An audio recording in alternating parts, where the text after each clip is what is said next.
In the brightly colored, sanitized landscape of the 1990s children's television, Nickelodeon unleashed a cartoon that gleefully detonated the rulebook.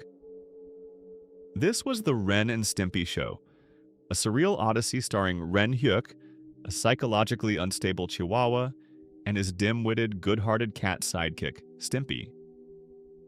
But beyond the slapstick and surreal humor, one notorious device catapulted the show from mere hit to infamy. A single, disgusting trick that left an entire generation simultaneously gagging and begging for more. The show's most wild and enduring trademark was the gross-up close-up. This wasn't your average cartoon gag. Picture the scene building then. A sudden, violent zoom into something utterly revolting, rendered in grotesque, nightmare-level detail. We're not talking a simple smudge or blur. This was a full frontal assault on the senses. The crusted volcanic pores of a dog's nose, the glistening bacterial landscape of a forgotten tongue, the horrifying ecosystem festering between a pair of unwashed toes. The artists at Spoomco didn't shy away from the ugly stuff. They cranked it up to 11, celebrating the visceral with the dedication of Renaissance masters painting the divine. This was all by design. Creator John Kricfalusi and his rebellious team conceived the gross-up as a direct rebellion against the squeaky clean, morally upright cartoons that dominated Saturday mornings. It was a shot across the bow of convention. The term gross-up itself was coined by storyboard artist Bob Camp while he was painstakingly painting these miniature horrors. What began as a simple comedic device was transformed into an unforgettable, traumatic event. A moment burned into the viewer's memory. The impact was seismic. The show's bold, unapologetic style sent shockwaves through living rooms across America.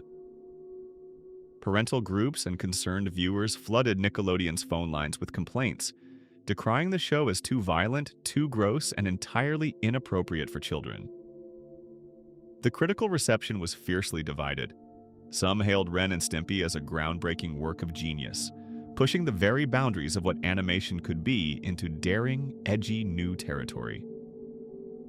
Others simply couldn't stomach it, viewing it as a crass and cynical descent into poor taste.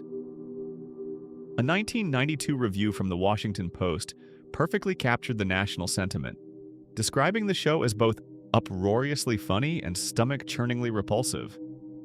And the kids? They were caught in the middle of this cultural war, their reactions split between bursting into uncontrollable laughter or diving behind the sofa pillows for cover. This very controversy became the engine of its success. Ren and Stimpy was suddenly the hottest topic on every playground and the bane of every PTA meeting. The fallout was inevitable. In response to the growing uproar, Nickelodeon began to tighten the reins, imposing stricter standards and practices to curb the show's most extreme impulses. They kept a closer watch on the wild antics of Kricfalusi and his team, leading to legendary clashes over creative control. But the damage, or the stroke of genius, was already done. The legacy of the gross-up close-up is undeniable. It left a permanent stain on the fabric of animation, inspiring a new generation of creators who saw that cartoons could be raw, subversive, and artistically bold. Later, mega hits like SpongeBob SquarePants would directly borrow the trick for their own comedy gold, proving the technique's enduring power. Ren and Stimpy didn't just entertain, it weaponized disgust, grossed out a generation, and in doing so, forever changed the DNA of television animation. It was raw, rebellious, and truly revolutionary. If this deep dive into cartoon chaos brought back a wave of nostalgia, or just made you a little nauseous, be sure to hit that like button and subscribe for more.